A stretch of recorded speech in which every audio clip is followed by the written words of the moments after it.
The sun has left and forgotten me. It's dark, I cannot see. Your stories don't define you, but how you tell them will. Hi, I'm Sarah Elkins, your host and Chief Story Maker at Elkins Consulting. Now, you listeners, you know why I say Chief Story Maker, and it's because you can't be a great storyteller if you're not making stories in the first place. And one of the things that just recently happened in my world is that I listened to a TEDx or was it TED or TEDx? I can't remember. I watch a lot of these that I just loved. And it was about storytelling. And of course, listeners, you know that that's the thing for me. So I reached out to Karen Eber to be on the podcast, and she said yes. This was a few months ago, and I'm so excited to be finally interviewing her on Your Stories Don't Define You, How You Tell Them Will. Quick reminder to listeners, if you are in the middle of job interviews and you want to be more prepared, I have a course available just for that purpose. And for $99, you can participate in job interview storytelling. Check out elkinsconsulting.com to learn more. Karen, thank you so much for joining me today. Hello to a fellow story maker. Yes, absolutely. And anyone who gets up on a TED stage or even applies to do a TED, they already have a story. Even if they don't ever end up on the TED stage, the fact that they even tried, because that's scary and it's hard, even for very well-known public speakers, getting on the TED stage is a challenge. So I honor that in you. Thank you. There is something that feels extra amped when you step into that red circle that's so different than any other session. Like it's very artificial in many ways, yet your job is to make it as authentic and real as possible. So I'm delighted that you enjoyed it. Thank you. Well, our listeners know that I love to start a conversation by asking my guests to share something about themselves that most people don't know about them. And I do that to make sure that we have some context for who you are. And so many times we get stuck in one version of a person just from experiencing them in one way. And by sharing a story that most people don't know, we give our listeners an opportunity to know more complex side to my guest. So, do you have a story you can share with us? I do. I have two different color eyes. I have a brown eye and a green eye. I was born with blue eyes like so many babies. And about 4 months, they started to change different colors. And in the right light, it's really noticeable. It's my favorite thing about myself. Like I have a built-in answer to that dreaded question. Tell us something interesting about yourself. But as much as I love them, I realize that so many people just don't know what to make of them. I'll literally be mid-sentence when someone will kind of, their words will slow down and they almost stop talking. And I see their eyes moving back and forth between my right and my left, almost like their brain is trying to decide, like, do we look at the left one or the right one, the brown one or the green one? And as soon as this happens, I know it's coming and I brace myself because it is almost always, did you know you have two different colored eyes? Which Oh my gosh. itself Like, is a no, hilarious thanks for question. letting me know. Right. Sometimes I play along and I'm like, oh, no, really? But my response doesn't matter because we're about to go on a script because the very next sentence is almost always, I know a dog that has that. And I'm like, Oh thank no. you. Like, what do you say to that? Next sentence is David Bowie. David Bowie had two different color eyes, which I am sorry to break the news to people. He did not. He had an accident that had one pupil dilated and that made his eyes look different, but they were the same colors. And then it gets into what color eyes do your parents have? And my personal favorite, do you see the same colors out of each eye? No. And Oh sometimes even no. like, do your eyes give you special powers? And this thing that Say I love now yes. is this burden because now it's these really awkward moments where people are calling their friends over and all of a sudden there's 10 pairs of eyes like, look at me, look here. You know, my moment of paparazzi fandom where people are trying to get a look at my eyes. And I'm no longer a person. I'm now a thing and a sideshow. I'm like, hey, you got to see her eyes. And I decided I didn't like it. So I told a story. I said, the next time it happened, I said, I was born with brown eyes. And you know how we all had that box for our crayons that you throw in the broken ones, the peeled ones, the perfect ones? For me, I had this cigar box and I was in my room coloring about the age of 4 or 5 years old. Dinner was going to be for a few more hours and I was getting hungry. So I dug into the box and pulled out a green crayon, and it didn't really smell like anything. But when I took a nibble, it had a really interesting texture. So I ate the crayon and I liked it. So I reached in the box and grabbed another and I ate all the green No. crayons in the box. And the next day I woke up and my eye was green. And then I would be quiet and people would just not know what to make of this story. Like their brain is telling them logically she did not get different colored eyes from eating crayons, but she kind of said it so convincingly, I'm not really sure. And I would let them off the hook that my eyes are not two different colors because of the crayons, but it created this shift in this interaction where I was able to reclaim this thing important to me and be treated like a human. And they would laugh and realize they actually asked me, do you see the same colors out of each eye? And so that was my entree into storytelling, that recognizing, it's not just a way to convey meaning or persuade. It's a way to create connection and even change energy in what can be like the most artificial of circumstances. I love that for so many reasons. And the first part is that idea of when you said they just realized that they asked me a really stupid question. And so many times when we have an awkward moment or those really interesting things about us, it's like adults revert to their childhood, which in some ways is so beautiful, that sense of curiosity. I'm going to ask a question without even thinking about what that question is. Right. I mean, there's something kind of beautiful about that they suddenly revert to a kid that has to Yeah. ask this question. They're not They're trying to thinking, they're make just sense of asking. it. Right, right. Right. It's And totally even a if it's a pure stupid curiosity. question. Yeah. I know, but Yeah. it's so stupid. I love that. And it reminds me, my dear friend Andy Vargo has this whole series on owning your awkward. Mhm. And when he asked me what my awkward was, I said, well, I'm petite. I'm a very small person. I'm about 5'2", and I'm little. And oftentimes I'll meet people online like this, or I'll meet them when I'm sitting down and I stand up, or they meet me in person and they go, you're so little. Like they're shocked. Right. And it's that moment of, okay, and I love that you have this story that just kind of contradicts that tendency to put you in a box as something other than who you are based on one interaction, one observation. Well, yes. And it made me memorable. I have people that will still mention that they think of me when they see crayons. And I get messages from people that there's now a green emoji on this platform and a green crayon emoji. But yeah, I think as you're describing, people will get to this point where they just can't quite make sense of something, or they had a presumption of what something was. And when it doesn't line up, it's almost like their brain hits the speed bump and it can't get over it. It can't move forward. And I find that stories are definitely a way to own your awkward and navigate that, but also show them like, come to this store. Maybe there's a different way of thinking about this over here. Oh, I love that. That was such a good start. Thank you, Karen. That was kind of perfect. Of course, I knew that would be. So let's get into how you share. I'm trying to make sure that this makes sense, this question. How do you share with somebody what their story can be? How do you uncover that? And what I'd love to hear is a story where you did that with somebody. So again, it's one of these, tell Mm. me what you do without telling me what you do. Because Yeah. I know I do that periodically. Well, with my podcast guests, I help them uncover their story. So can you tell us a story about when you did that for one of your clients?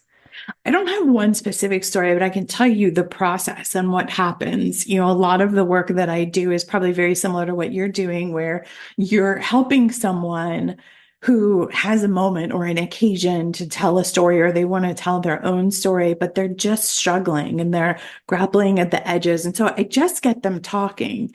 And as they're talking, it's almost like there's a canvas in my head where I'm storyboarding out what the story is and I can see it. I'm not coming with the baggage and the emotions around the story that they have. I can step back and structure, like, what are the pieces that other people are going to respond to? And how do we do that in a way that's going to capture the most attention from their brains and be understandable and make them feel that connection? So the way I do it is exactly like that. I'm like, I just get them talking. Tell them, don't worry about what you're saying or how you're saying it. Don't try to tell a story, just talk. And then certain pieces will gleam brighter to me than others. And I just start to see how to put it together. Once they've talked, I say, okay, can I play with this? Here's what I hear. What do you think? They're like, how'd you do that? I'm like, because I don't have your emotion. I'm not coming with the baggage. Right. I'm not connected to it. Yeah. And so it's very Right. easy for me to see and do that quickly. So recently I actually was working with a C-suite team that was getting ready to have a national meeting, and each of the C-suite and I were coming together to help them figure out what stories were they going to tell paired around their respective pieces. And we get on this call, and I've never met each before, one-on-one, first time meeting them, having to build rapport, get trust, get them telling me what they're going to talk about, more importantly, what they want the audience to experience through that. And then I just have to start asking questions without knowing anything about them. And we always get there. Somehow by the end of the call, like there's something that we pick up and we go. It's easier, I feel like, when you know people, because then you can bring up the things that they would never think to bring up, Right. stories about different moments. And that is so helpful in telling their story. But either way, through conversation, we just uncover magical things. I love that, because I'm brought back to one of the first times I started seeing that skill of pulling out somebody else's story. And I was on a hike with some friends. It was like an 8-mile hike, and we were up in the mountains. And I started telling the story of the first time I went camping in Montana after we moved here, and the baby was 6 months old. My husband and I were at this campground, and an adolescent grizzly came into our campsite on the other side of our campfire. And I was telling this story and the intensity of it. And I'm laughing, of course, because there's humor involved, because we are all okay. Nobody was injured. So there's humor there. And the whole group of 6 of us women on this hike, we were laughing so hard about this experience. And I remember I looked back at the person behind me. I said, okay, so tell us a story.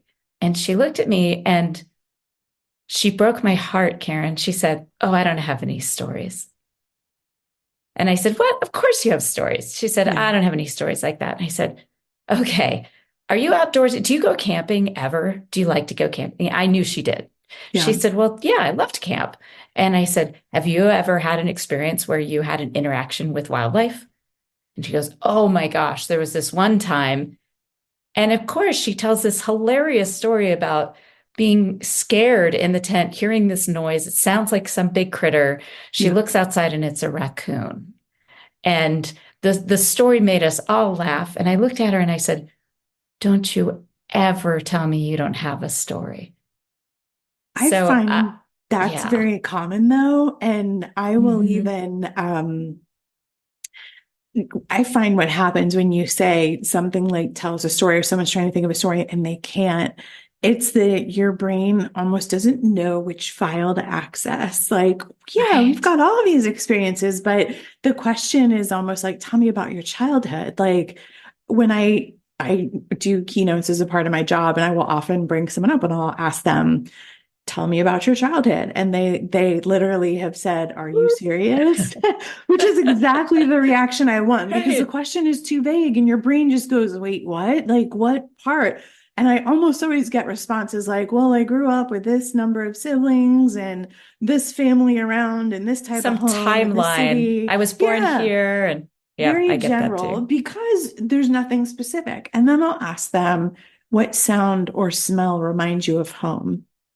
And then immediately we're at a Mm. holiday table, we're describing some tradition, and now we're unlocking so many stories. And I try to reinforce for people that stories come from constraints. When you can't think of the story to tell, you've got to put these constraints in place with the prompts, like you said, that are asking about being outdoors and encountering wildlife, that unexpected wildlife and things like that, because that tells your brain, oh, you know what, we've got these stories, go into this. So whenever people say, I'm not a good storyteller, I don't know what story to tell, like, of course not. You've got to put questions or prompts in there to narrow your focus and make it easier. And really, one step further, you start building a list of potential ideas without knowing when you're going to share it or who you're going to share it with. But you now have this place that you can go to when it's time to tell a story. And most of the time, you come up with a whole new idea just by scanning that list. Mm-hmm. I love that. Yes. And what just popped into my head is the other strategy I've used as a podcast host is to share a very brief story of my own, Right. because guaranteed that will unlock the story of the person. I think that's why I said, tell me a story, was because I just assumed she would tell a story of a wildlife encounter because I had Right. just shared that story.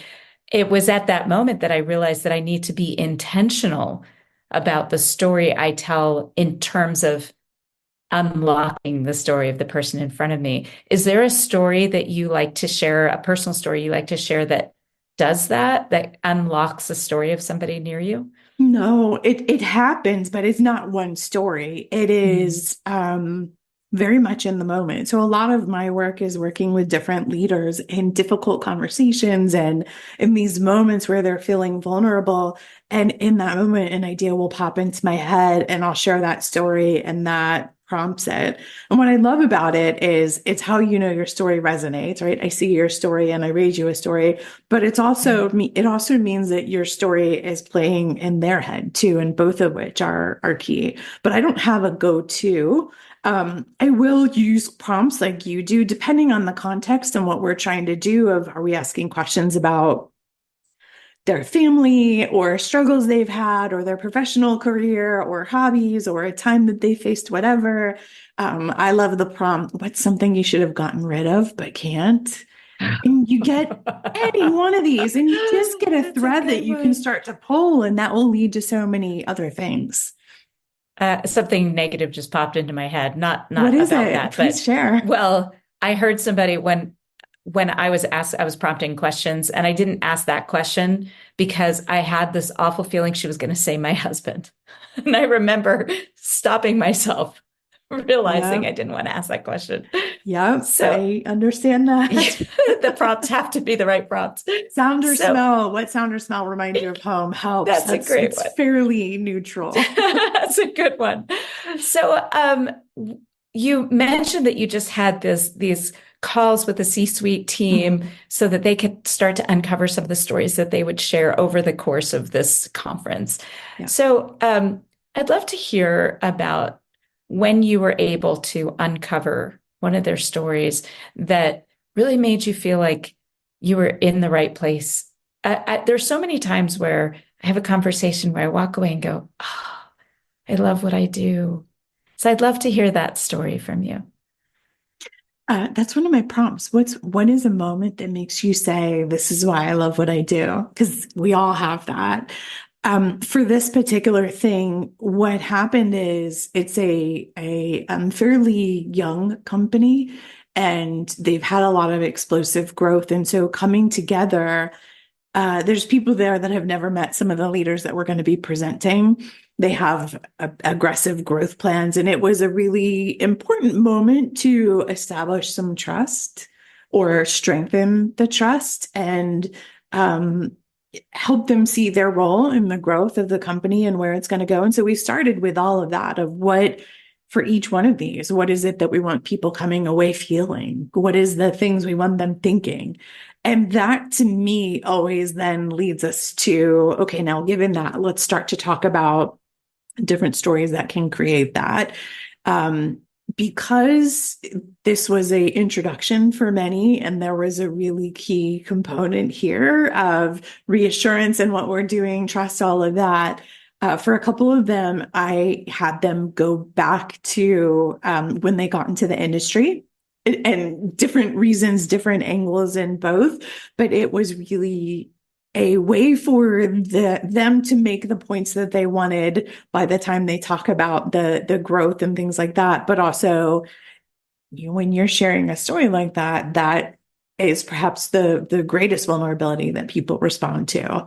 One of the people wanted to really talk about literature. In the place where the meeting was being held is where John Steinbeck often spent some time. And so they came in thinking that that's where they wanted to focus the talk. And just the more we talked, we realized actually that's not quite the right angle. There's something else here. And so to me, to get to that moment of this is magical, it is always getting them really clear on the audience and what is it that you want them to come away feeling? What is that internal shift? And then what do you want them to do externally?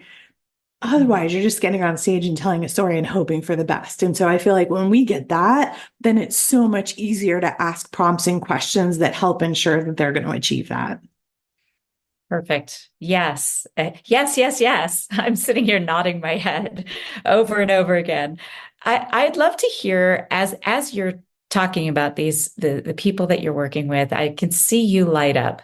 And we'll probably use a clip of this on video because you look beautiful. And because that is seeing you light up is part of the story. Yeah. And so many times we're telling a story without engaging the rest of our body and expressions. And people can hear it in your expression, in your voice for sure. Mm-hmm. But being able to see that love for what you do is what is lighting me up right now. So when you were talking about that, one of the things that I thought about was how it makes me feel when my client nails their speech. So tell me, I'll briefly, this happened with me with one of my public speaking coaching clients last year, where she did a really important speech. It was a TED style talk, but it was for a different organization. Mm-hmm. And somebody else in the audience who knows me took a picture of her and texted it to me and said, "She nailed it. Congratulations, coach." So and great.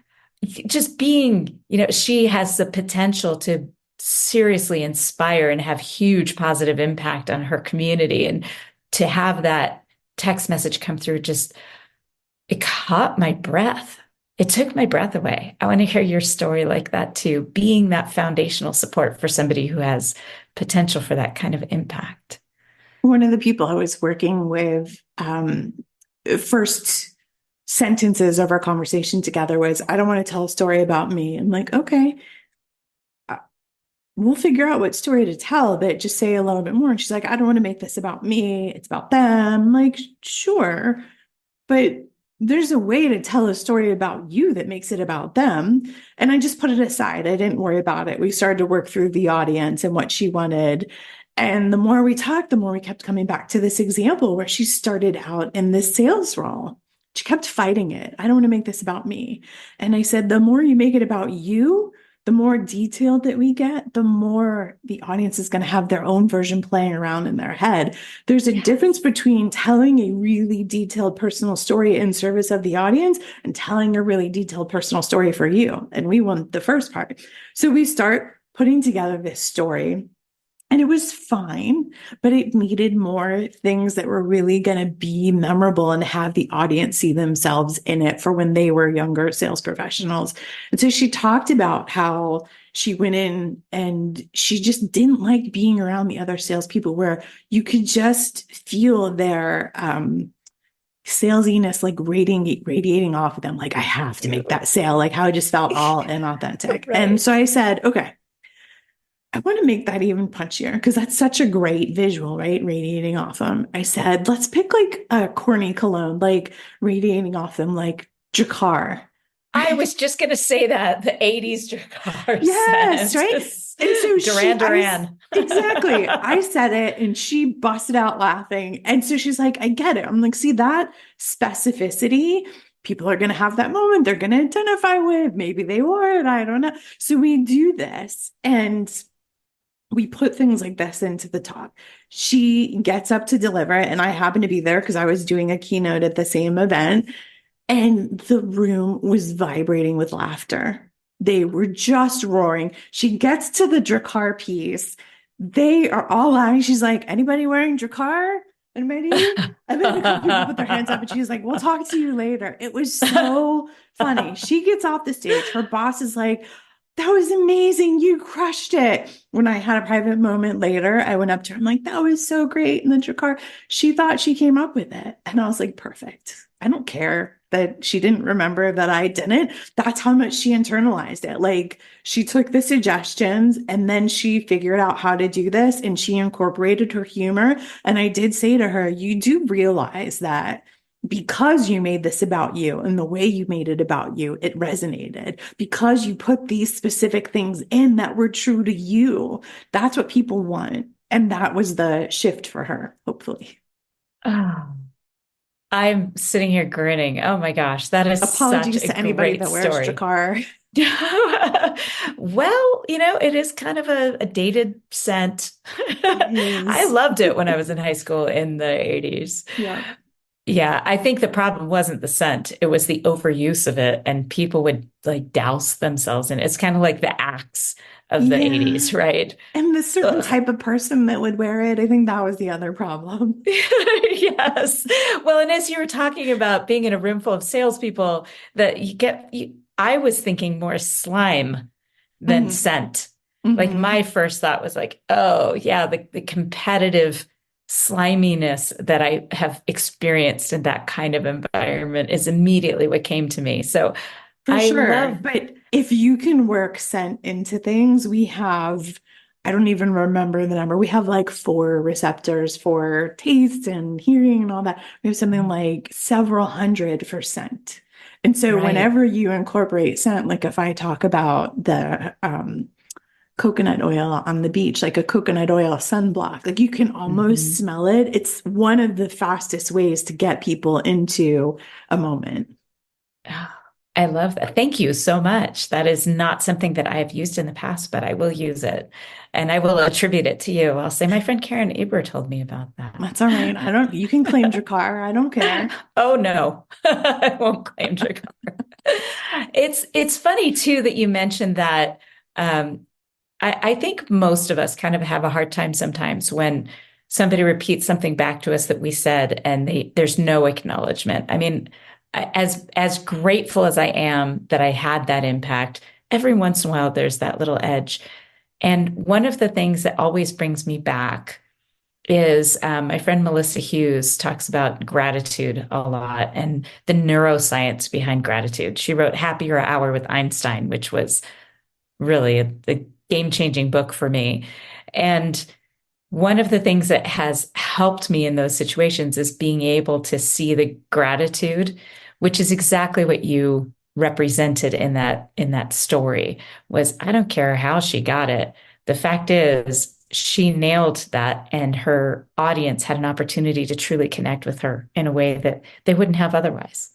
Well, and the fact that she thinks she did it will give her more confidence next time and more likeliness to tell a story about her in service of them. To me, what was important is she remembers the experience of how we work together in a positive way and that it unlocks stuff for her. There are plenty of Yeah. other times. I can't tell you how many things of mine that have been stolen, and my book even, right? All the time that stuff happens. I'm not okay with that. Let's be clear there. But for things like this, if people become better storytellers and they think they did it, great. Yeah, I think about that with even our kids. We have two sons that are 22 and 25. And when my younger son, who's very, very, they're both really thoughtful and kind. My younger son is the one that is very insightful about things, and he'll call me on stuff that, to the point where I'm like, oh, Max, thank you for calling me on that. Ouch. And there are also times where he'll repeat something back to me as if it was his idea. And I don't hesitate to just let him have it for that same reason. If he is embracing it as if it's his, I'm so glad for that because it's something that I know is important as in his success as a human being. Mm, So I hear nice. you. Wow, that's so cool. That's so cool.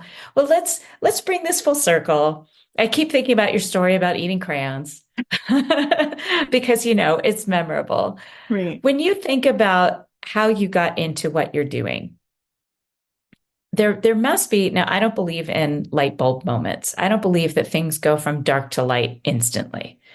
I truly believe that there's a dimmer switch. Every idea is on a dimmer switch. And you gradually get brighter and brighter. And there are moments that bring you to the full bright. But Mhm. I think subconsciously you've been picking things up all along. And I know that when I was asked to do a keynote on storytelling, and I had never done that before, it was all about customer service, customer experience. And they asked me to do storytelling, and I said yes, and then walked away feeling really stressed about it. Oh my gosh, how am I going to do this? I've never done this. And I have this a light switch moment where it went from the dimmer to full bright when somebody said, well, I've heard a lot about storytelling, but never anything so practical. And that was my moment, my change in how I saw what I was doing. What is your story of that? My moment was a little different, but my first job, first professional career, about a year into it, I needed to go to a professional dinner. And I am a socially awkward introvert. I don't love being in settings where I have to make fake conversations. I was way worse at 20 whatever. And in fact, I volunteered to go to the dinner because I was on a team where this was going to happen. I was like, I'm going to go and get this over with so I don't have to go and do this again for a long time. Get to the dinner, and there's 7 of us from 2 different companies that are exploring this potential collaboration. And not only was I a socially awkward introvert, but the entire table was. We're sitting there in silence, like looking longingly at the other tables that are laughing and having natural conversations. And we would try to start, and it would be this awkward, like, it's like, the That's balloons horrible. that slowly, the helium balloons slowly sinking to the floor on the last day. Like that's what our table was. And I could not think of anything to say. And that's as an introvert, those moments are very hard. And I finally realized it's because I don't do small talk. I want to do meaningful. Yet I've just met these people. How do you jump into meaningful? And so I did what every logical person would do. I kept my eyes on my plate. I'm like, I give up. This is just awkward. One of the people at the table clears his throat. His name was Aaron. He clears his throat and he says, I am building a deck on the back of my house. And we all relax. Like, thankfully, someone is breaking this awkward silence and contributing something. Not at all the topic we thought that would be appropriate for a business dinner, but he's got it. You go, Aaron. Tell us about this deck. And he's telling us there he has to relocate a wood pile to be able to frame the deck. He's putting it into a wheelbarrow, taking it to the edge of the yard to restack it. On the third load, he takes a piece of wood off the pile and comes face to face with the raccoon. He's Oh, freezing in hello. position, and the raccoon freezes in the same position as though they are both under arrest. Only made more ironic by the fact that the raccoon has like the bandit mask on his eyes. So they're both standing there in a standoff, frozen, both scared of each other and not sure what to do. And he says they're in this draw for a minute, and then he decides to slowly start taking a step back. The raccoon hightails it out of there, and situation solved. What happened at our table is not what happened on your hike. We all started peppering him with questions, and someone else starts sharing this story about an unwanted house guest. And now we're the table that all the other tables in the restaurant are looking at because we're having normal conversation.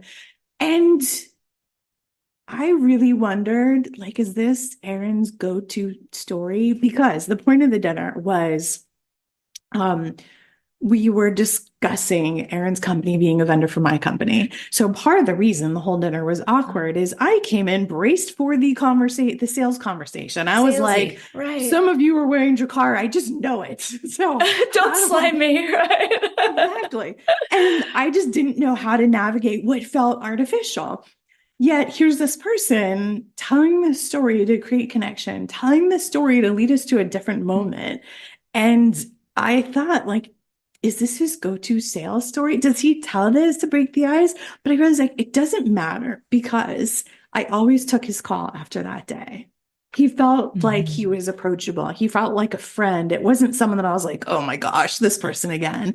It made it so much more dynamic and interesting. Before that dinner, would not have thought about using a story in a business setting. And after that dinner, I realized how important it is to use a story in a business setting outside of presentations, but just in moments of connection, just in moments of let's be human, even if this feels really inauthentic. You just shared that so beautifully, Karen. That was such a beautifully told story. I hope that everyone listens to this episode of this podcast. And here's why. You told a story about this guy named Aaron. And listeners, I'm going to ask you, what words would you use to describe this man? I would use charming, entertaining, and thoughtful. These are big words. And listeners, I'm so curious, what words would you use to describe this man named Aaron? Now, I want you to think about those words. These are big words. These are value words. You're describing somebody with these important value words, part of his character. Now, you are using important words to describe a man you've never met, all based on a story told by a woman you've never met. Total strangers. Oh, think about the power of the stories that you're sharing about other people and how your behavior creates the stories other people are sharing about you. It's pretty powerful. Karen, that was such a great way to wrap this up. For our listeners, all of Karen's contact information will be at elkinsconsulting.com in the show notes associated with this podcast episode. Karen, as we wrap this up, what do you want listeners to know? How do you want them to leave this conversation? I think there are so many opportunities to tell stories every day. I'm sure you get this question of how many stories is too many. I haven't met someone that tells too many. Look for the opportunities to take an awkward moment and make it one where there's laughter, or just to learn something about someone. There's so many ideas for stories and opportunities to tell stories all around us. That's perfect. You just made my whole day. Thank you so much for joining me. Listeners, it's your turn. What will you do today that you'll pay attention to and maybe build a story out of?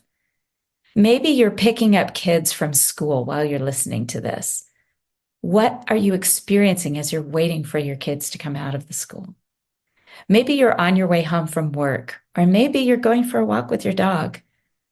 What are you paying attention to that could eventually be a story that you could collect and share to connect with people in an authentic and personal way? I would love to hear what stories you come up with.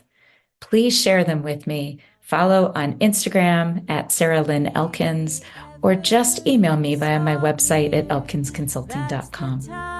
Thank you so much for listening, and thank you, Karen. Smile, what's the use of crying? You'll find that life is still worthwhile if you just smile.